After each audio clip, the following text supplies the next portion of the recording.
Hi, friends. Welcome back to Vanity Fair. My name is Chris Farah, and I'm excited. No, I'm going to do this again. I don't like my intro. Can I edit it in the time? No. I want to. No. No. No. I'm going to do it again. I don't like it. Oh. Can I do it again? No. I sometimes think that I could record and edit in the moment, and I can't. Okay. Blah. Hello, everyone. Welcome back to Vanity Fair. I'm your host, Chris Farah. And today we're talking 90 Day Single Life. It's season 5. It's episode 13. How lucky for us. The Act of Orbiting. Couldn't tell you what that title means for this episode, but there is a lot to talk about. And for that, I'm thankful. I have pictures. Okay. Let's start, my loves, with Courtney and Colty. So we start, and Colty is just tearing apart a lean cuisine, honey, a TV dinner, and making sure that he gets all the gravy onto his plate. There are a few things in this world, I think, that are more depressing than eating a TV dinner. And that's someone I in the height of me trying to either lose weight or whatnot, it's almost all I ate. I would eat so many TV dinners. And there was this one ex-friend of mine who also ate a lot of TV dinners. And I'm always just so sad. Anyway, so the fact that he's doing that is fitting. So we are 2 months after his surgery, and good news for him is that he can walk again, which means, he can live a life that is more compatible with human joy. And so for Colty, just like human to human, I'm happy he can walk. I mean, just means he's going to run into the arms of some new person, surely. But the thing about Colty is he's never been active. And even when he had legs, he loves meeting women online. Like Courtney must be the only person that he met offline in the past 30 years of his life. Larissa, obviously, online, Um, we also find out as he walks downstairs that he is living with an older person. And at first, the home that he's in, I think looks like a rehab. And we find out that he's living with an older gentleman who had a spare bedroom, and that person's name is Philip, and says Philip has been kind to him. And then it's revealed that Philip is Courtney's new boyfriend. He is much older, and he has kids and grandkids. And Philip's like, yeah, Courtney feels bad, feels guilt towards Colty. And so here I am trying to pick up the slack because I don't want her driving around to dirty motel after dirty motel to be with him. And so it's better for him to move in with me. And I'm like, what? What? I, I can't imagine that no one in Courtney's life, not her parents, not this new man, not any therapist, can be like, bitch, you don't owe Colty this. This is obscene. Also, he has a whole ass mom, Debbie. He can go be with Debbie. He has a mother that's still on God's green earth. Let him go to his mom. We've already met her. She can travel. She's living with another man. Why he won't go to his mom's house to me is confusing. They don't even address it. He lived with her for years. So it isn't like he's never lived with his mom. Okay. Colty has the audacity to be like, hey, Philip, you know what would really make me happy besides fucking Courtney, in your own home, is can I get a cat?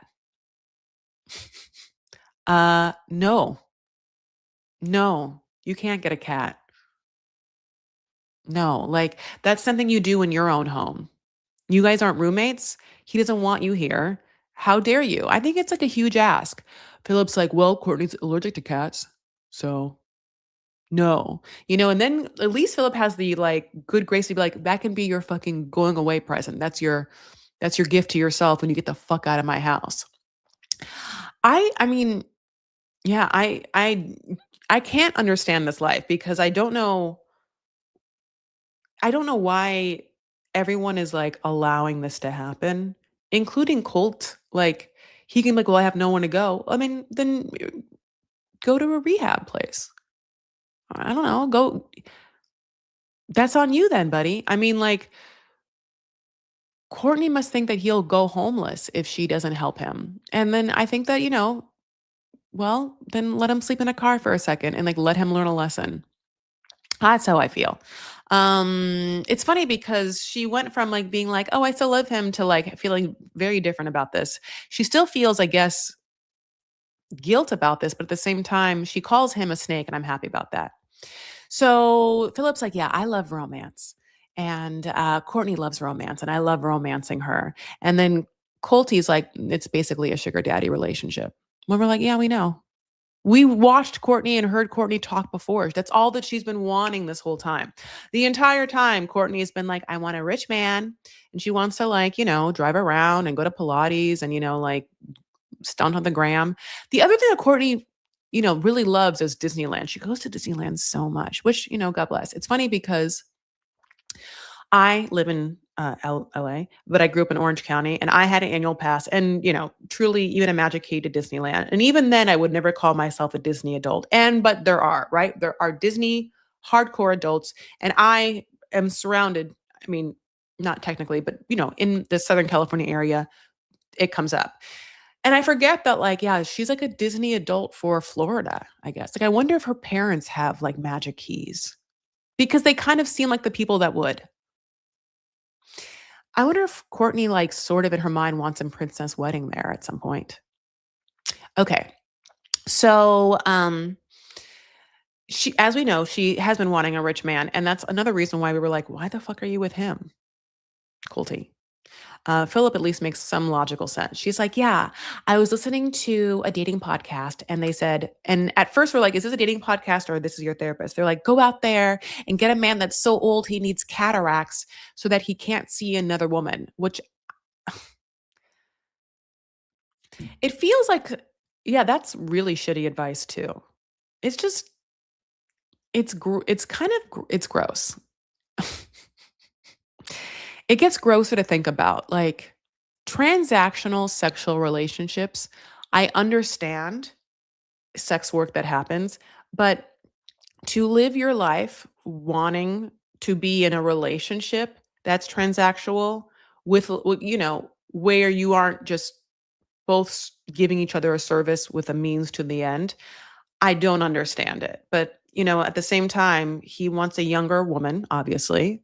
And either in his mind, he thinks that Courtney really likes him, or, yeah, like he's like, I'm romancing her by, I guess, like, I don't know if he's giving her money or if he's just paying for their dates. And at the same time, if he's just paying for their dates, that's not technically a sugar baby relationship.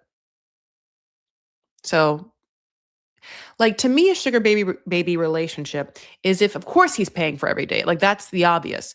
It would be that he is also giving her money, paying for her rent, giving her, like a salary, like a sex worker on, a more contractual basis on, it's like a girlfriend experience. Yeah, I can't quite tell if, like, that's what this is.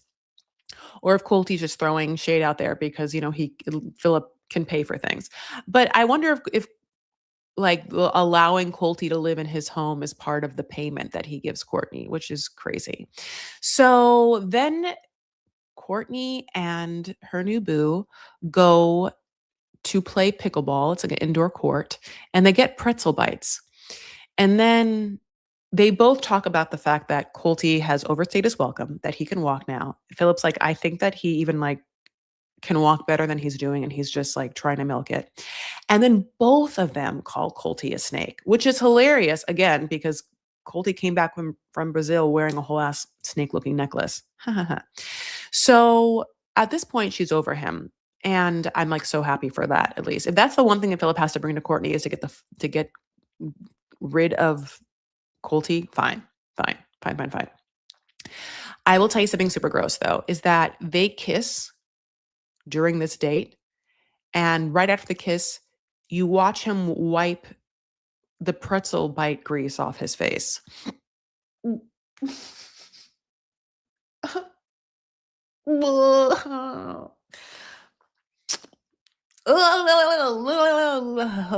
No, no, no. No, help me, no.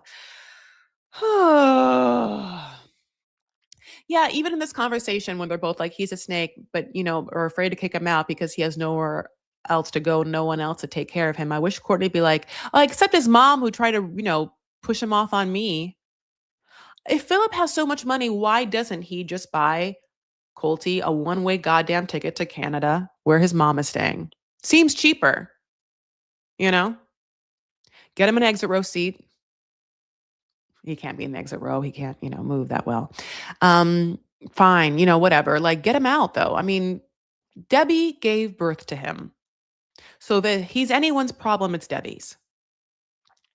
I would love, and I wish maybe I can like look it up. I would love to see Larissa's opinion of Colty now in this conversation. Like I wish we could just cut to Larissa and be like, have you been watching this? And what do you think? I mean, I'm not saying she's better than him.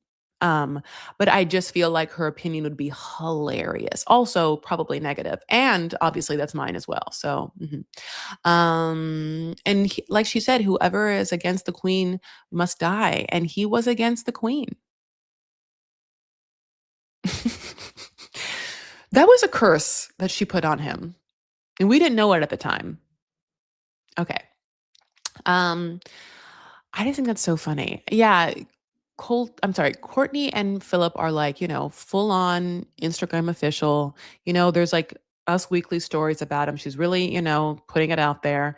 I wonder what his kids think.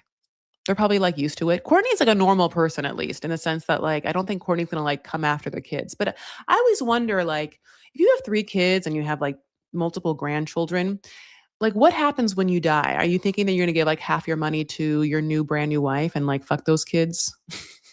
Because this is kind of like yeah, like, inheritance is very interesting.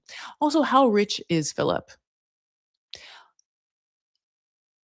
Because I hate to say this, and this is what I don't I love to say things, that's why I have a podcast, tee hee hee.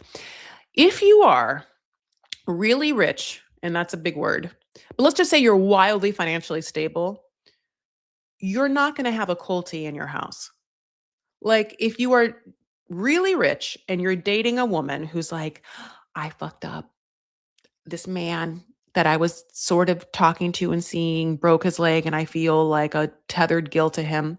And you really wanted to like rectify that in her heart. You would pay for him to stay at like a qualified rehab place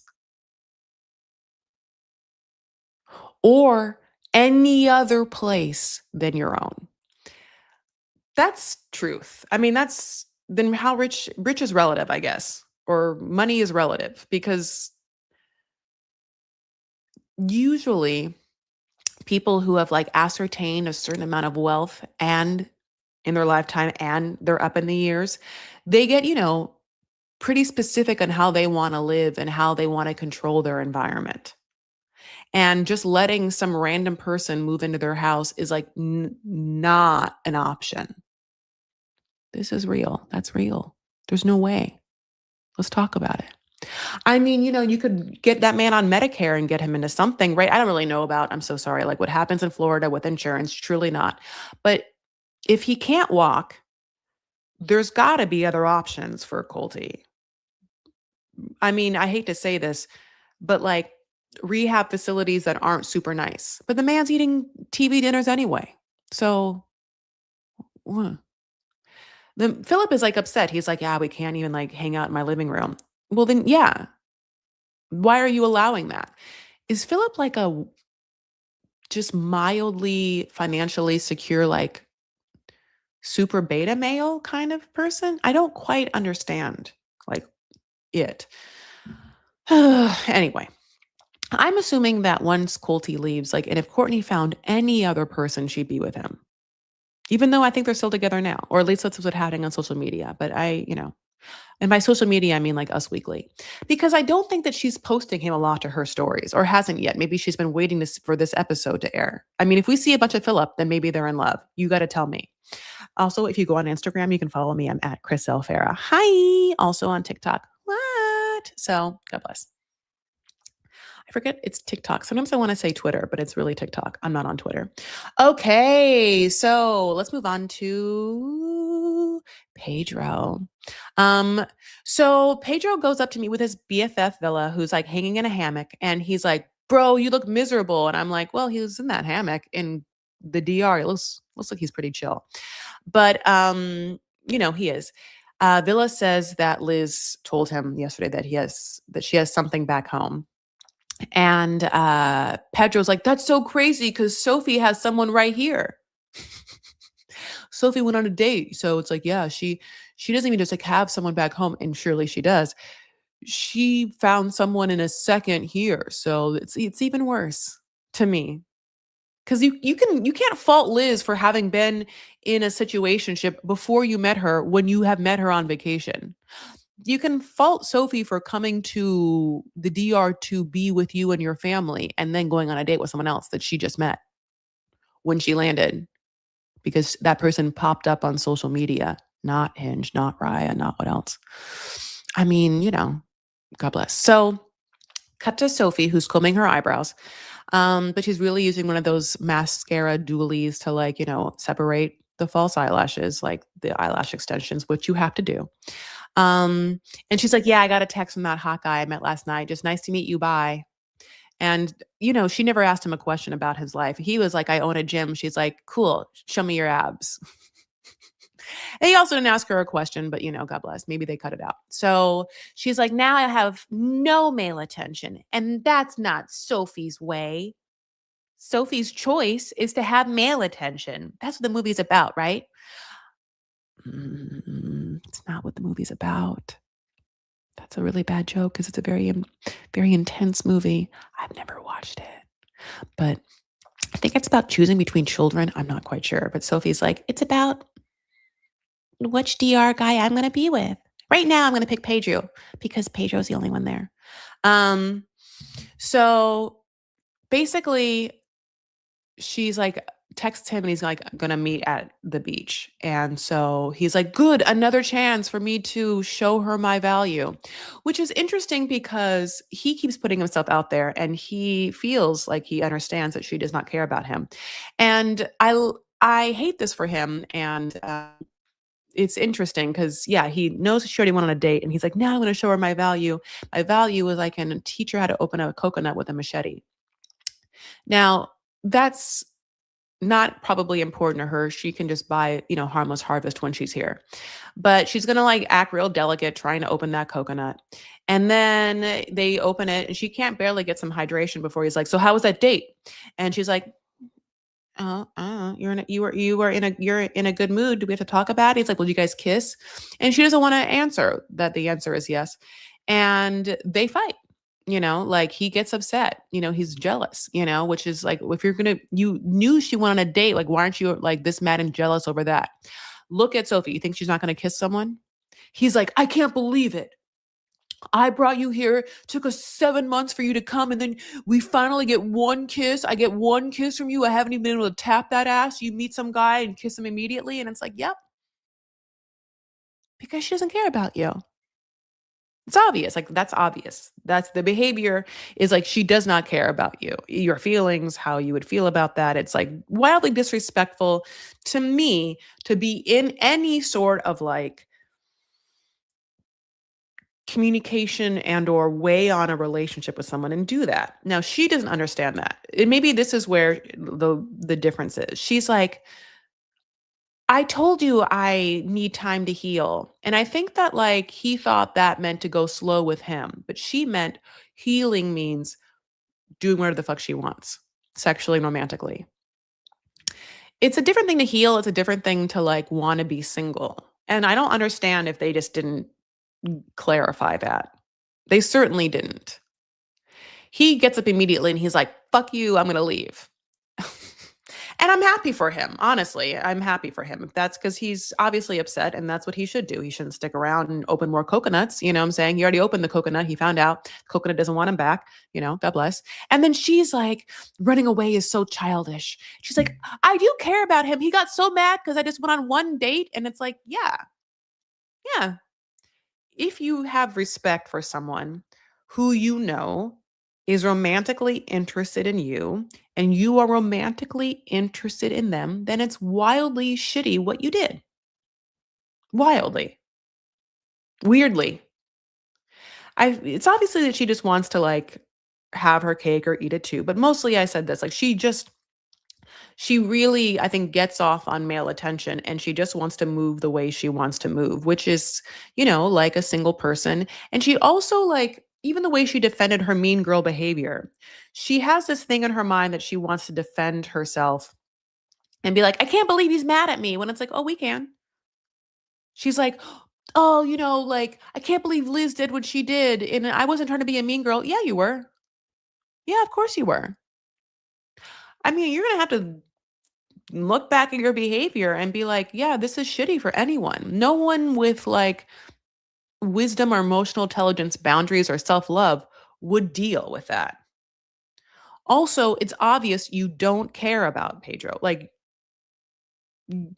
if you did, you'd want to be with that person. You certainly wouldn't just like pick up your phone with various dating apps and like search someone within your 5-mile radius. I mean, if a guy that you like did that to you, you would be livid.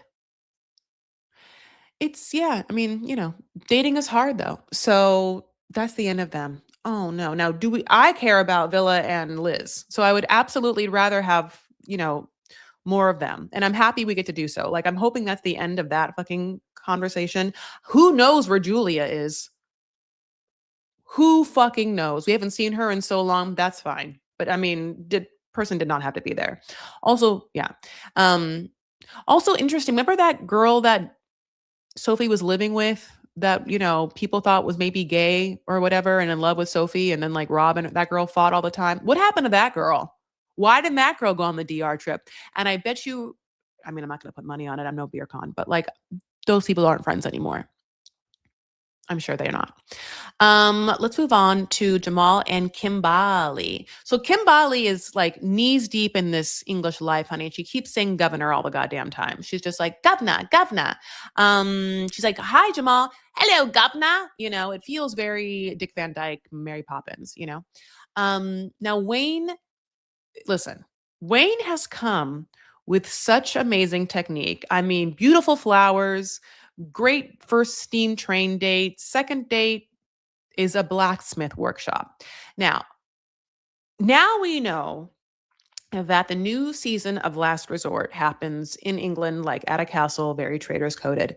That I'm also like, did they just know they had a production crew already in England? And they were like, Kimberly, can you find someone in England in your DMs to like, or we'll just hire an actor so you can come out here and film? Because it just is a little convenient. That they have production in England because to me, Single Life has usually the budget of, a high schooler from the 80s. It's just nothing. So I'm always somewhat interested. Now she's wearing a red coat, very cute, as well as skinny jeans, which from, my heart to yours, Kimberly, we can't wear anymore. No, they're done.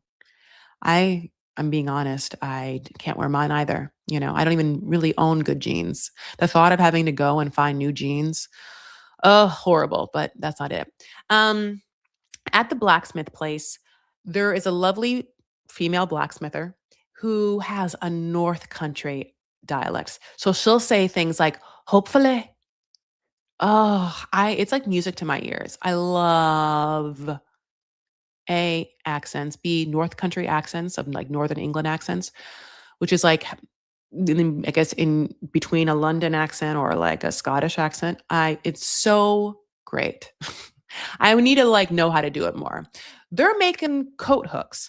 Now, yeah, it's like blacksmithing is just so we all know, and maybe you do know, is that thing where hot iron gets really heated up in like a flame and then you mold it into different things. I I'm sure you did know that. Um, I'm excited to like watch them do that. It almost feels like making ceramics.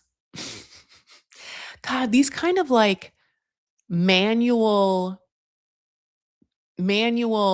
like old-fashioned human art slash trade work is something I would love to lean into. Like I've never blacksmith. I don't really make things with my hands. I'm not like a woodworker.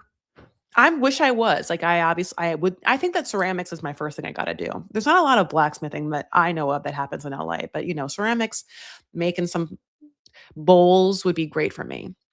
Also just like not on your phone, not AI, just like hands in materials, making something that will like stand the test of time. Ugh, beautiful.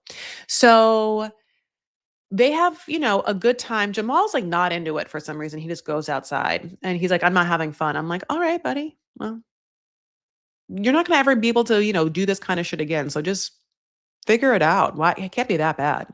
Um, Now, here is the crux of this situation for me. We know that Wayne's like, well, I'm sorry you didn't enjoy that. Tonight we're going to go to a pub and we're going to like hang out with my daughters. And Jamal's like, I like drinking. And later on, Kimberly and Jamal have a conversation where she's like, yeah, I haven't told Wayne about your brother and sister. And obviously we're going to meet his children. And I'm really don't know what to do about that. And Jamal's like, well, I'm not gonna lie. Like, if they ask me about my brothers and sisters, I'm not gonna be like, "Nope." And Kimberly is, like, so upset. She's like, "How dare you? I am waiting to be in a relationship with him before I tell him this, and I don't wanna be put in an awkward position." And so many things are fucked up about this. A, why are you waiting to be in a relationship with someone before you tell them very important things about you?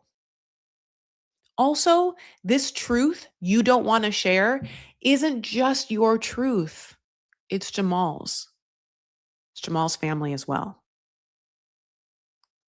This part's so fucked up that it's like it reminds me like I think okay, it reminds me of like some of the cringier things about Kimberly because I think this whole season sort of Single Life happened and I almost like forgot about how cringy she could be. Cringy is one thing. This is just straight like w- horrible, selfish perspective. She's so afraid of looking selfish for the choices she made back in the past. But I want to be like, then stop making them presently. This truth about your children or his siblings, his very real present truth. So this was a really hard conversation and it made me not like her in it. I then made me also feel empathy for Jamal. And also made me feel like how the fuck is this single life? Anyway, this is because yeah, also the part of her that's like I'm going to wait till relationship to then what spring this on him. To me that makes no sense. I would want to make sure before I got in a relationship with someone that like this person knew the things about me that either make me who I am or the things that maybe like make me feel uh weird or uncomfortable so that I know whether this person can still show up for me and want to be in a relationship with me. I don't know what things are. Let's just say, like, I had weight loss surgery in 2017. So I wouldn't probably try and get in a relationship with someone without telling them that. I'm not going to, and then be like, it just, I'm not saying I'm embarrassed by it, but like it's a whole part of my life, right? Like if you look at a picture of me from my life pre 2017, you're going to see a different Chris Farah. And I wouldn't want to be in a relationship with someone who like suddenly will see like a picture of me and be like, who the fuck, is that? And I'll be like, oh, surprise, surprise, I looked different. How did you lose the weight? It's just like whatever. I mean, what is the point about being in a relationship and opening your heart to someone unless you're doing that? And I think that there's the courtship and dance of like getting to know someone. So all of this makes no sense. It feels like she wants to trick or like, trap Wayne to like already what caring for her, but then like thinking that something would stop that. And then if it does stop and then it wasn't real, like it's so fucked up. So it's raining once they get to the pub. The pub is called the Grape. It's so cute. Oh God, they have the best names for pubs in the UK. This one again called the Grape. When they showed us the trailer for the new season of Last Resort, they're all gonna hang out at a place called the Swan. I'm like, oh, great. I just like those names. So this is a weird part. She comes into the pub and she kisses Wayne and she looks directly at camera. I found that weird. Girl, you've been on reality shows too much. You can't look at the camera. I mean, moths to a flame. Um, she really also then doubled down on Jamal being the one in the wrong about this. She's like, yeah, I got anxious because Jamal decided to lose his damn mind and want to tell the truth. And it's like, no, bitch, you did. You lost your mind. How many times can you traumatize someone? You've already said that you like had issues with Jamal because of this situation. So now you're going to say that he lost his damn mind? What? Girl, take some accountability of yourself. Change at some point. Be open and honest about who you are at some point. You're old. Let's do it. Time's a ticking. Don't just get new teeth and then not change your behavior and the way that you see these worlds. Like just like shame exists in the dark. The human experience is so vast. She's not the only person to put up kids for adoption. I'm not the only person to have had more weight on me and lose it. Like there's so many. I mean, this is the truth. So it's like your shame is the only in the dark, and you give power to it by keeping it closeted. And there is a power to claiming your truth and stepping in whatever the fuck it is. That's, I mean, that's just life talk. Ay, ay, ay. So anyways, Wayne says that they're, getting into the realm of getting in a relationship, but he doesn't want to rush things. And I'm like, good. I wonder if I mean, you guys just met, by the way, in real life. You just met. So makes sense. I wonder if Kimberly deals with like limerence or like almost whatever, like the thing where she just is like, oh, good, a boyfriend. Good. Now I have one. Because, Kimberly, if you remember, is also someone who's obsessed with Michael Jackson. So I think that there's a definitely literal fantasy land that this person lives in. Okay, so let's move on to Vanya. So Vanya is back from Ibiza, and Tony picks her up from the airport with flowers. He also somehow makes it to the baggage claim, and her luggage is there before she even, makes it to baggage claim. He knows what her luggage is. It's lip-shaped luggage. And he gets off the carousel, very nice. And they run and they hug each other almost like they're like a 90-day fiance couple. Tee hee hee. We love an airport reunion. We know it well. It feels like second nature to us. Then this part happens. He is obviously picking her up from the airport. They get into a car and he's driving the car. And we're like, where's the red Corvette? Or where's the red, whatever, the sports car? I don't know cars, whatever the fuck that red car was. Not there. Is this a secondary car? Interesting. For the rest of this episode, we're just going to be in the 90s. I mean, like every reference in my head, everything is 90s. 90s his house, 90s her house. I mean, like no one has left it at all. They are 20 toes deep in it. I mean, and not looking to the future. I mean, they're going to party like it's 1999 for the rest of our lives. So, she says that she's forgiven him for all his weird behavior because he has a fear of abandonment. And she's like, and when I went abroad, everything I did reminded me of him. And she's wearing like a thick white belt and pink on pink and purple and pink and purple nails and pink lipstick and pink eyeshadow and pink. Oh, yeah, guys, she's, it's poised a lot. But she's like, I missed him and I now want to advance to the next level. And the next level is sex. And so they are just sitting on a couch and then they're like, let's go fuck. And he's like, okay, great. So then she takes a shower and we get this bed shot of him on her bed. And her bedroom feels like it's out of like a Sarah McLachlan video. There's like so much dark kind of mahogany wood. There's these bedside table lamps that look like sort of Moroccan-esque. It is from the sheets to everything. It's like it is his house too. It's It's like the house of an elder aunt or of something of mine. Like, I can't believe that this is the decor and the space they both wanna live in. The weird thing about her house is there's not a lot of pink. For someone who has pink all over her face, body, nails, everything is pink, luggage pink, like, then we get, like, again, a very marmy looking 90s home. Whoo! Also, them having sex ends with a feet shot, and I mean, this fucking cameraman is Quentin Tarantino, like I said, and, it's a lot. Next scene is that Vanya is driving in a pink Corvette. No, sorry, a pink Mercedes. I'm so sorry. To meet Tony's parents. And she brings flowers and she brings cupcakes. And it's funny because it certainly looks like she bought those cupcakes. And I swear she thought that she got them, but then I forget that she definitely considers herself a vegan baker. Then she opens up the pink, like, cupcake paper box, and the cupcakes, honey, have been fucking through it. I mean, did those cupcakes look like her luggage, like coming back from Ibiza? I mean, they're smashed. It's melting off. I'm like, how long were those cupcakes in your car? Or is this just normal, like, Florida weather? Like, those cupcakes look like his underarms. They have melted. Okay, so she's like, the sex was sensual and passionate. We're like, well, obviously. Tony does not look like someone who's gonna throw down like that, okay? Not someone who, like, fears abandonment like that. Um, he says that his parents require protocol, that they are very religious, devoutly Catholic.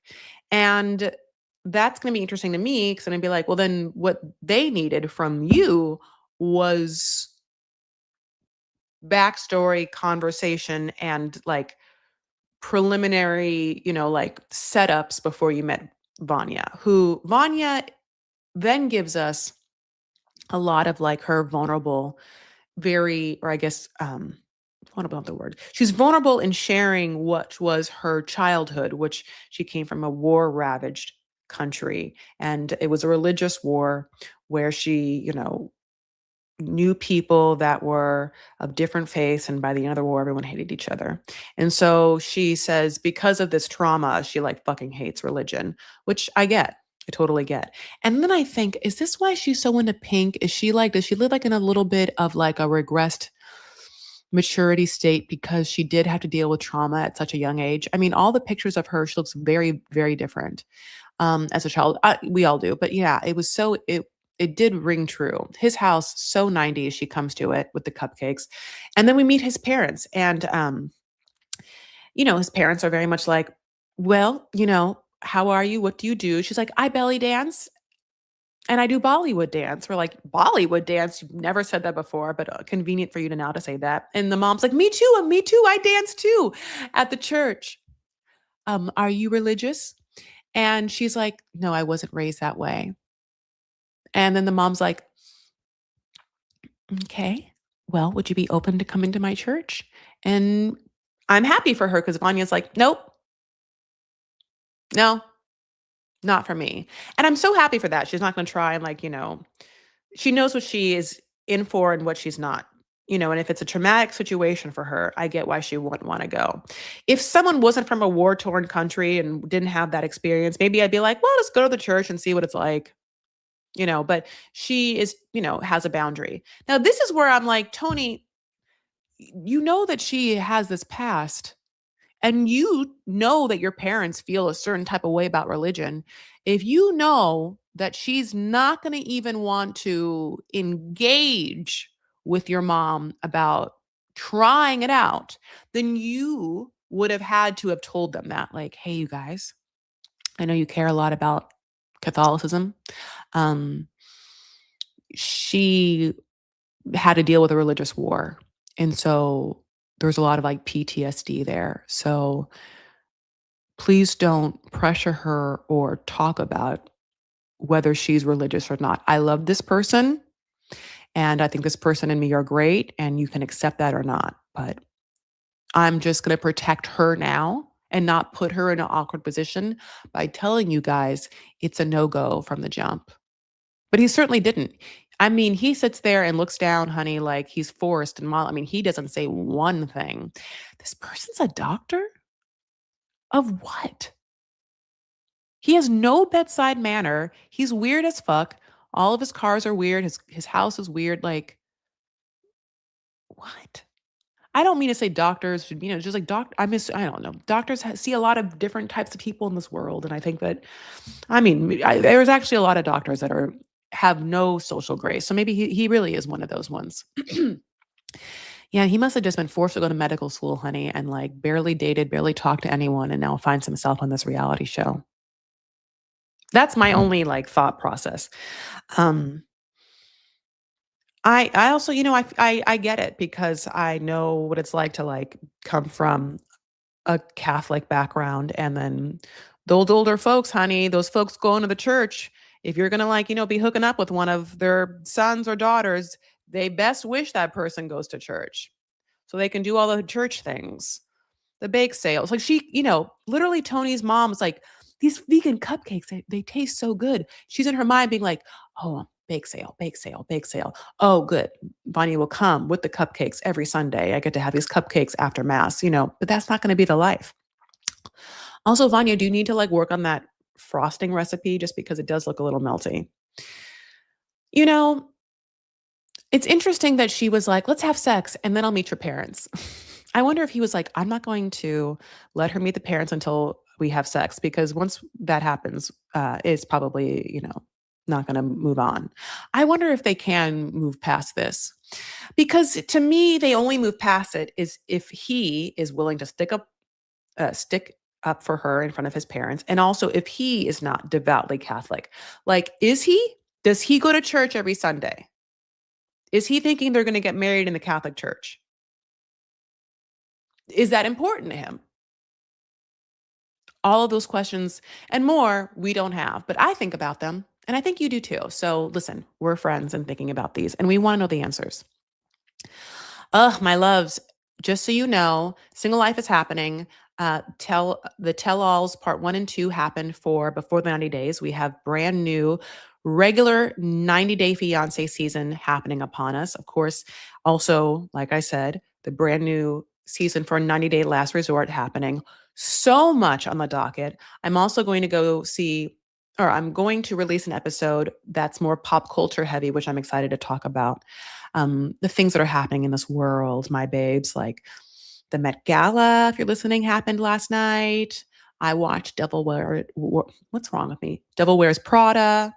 And I want to talk about some other fun things happening in the world. So please make sure you like and subscribe to this podcast. You give it 5 stars wherever you listen to it and share it with a friend. That would be lovely.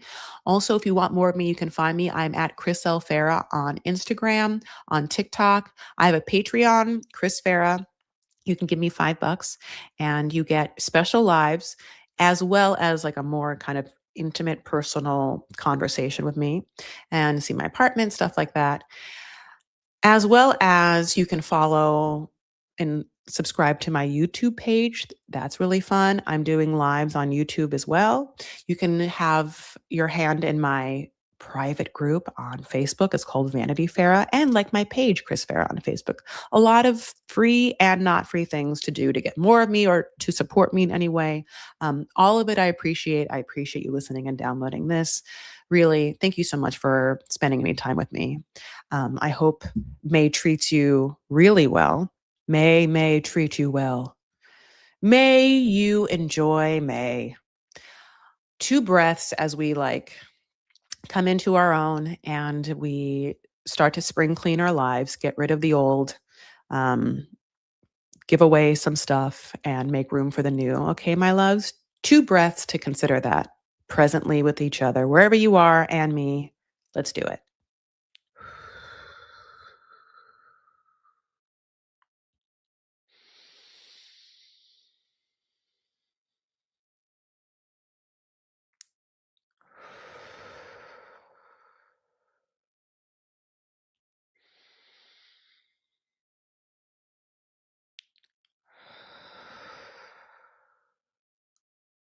Cheerio, Gabnaz. Thank you guys so much. Take care of yourselves and one another. Stand up for what you believe and make art and treat people extra good. I think that we all could use friendly glances, warm smiles, compliments, and love. All right, I'll talk to you later. Bye.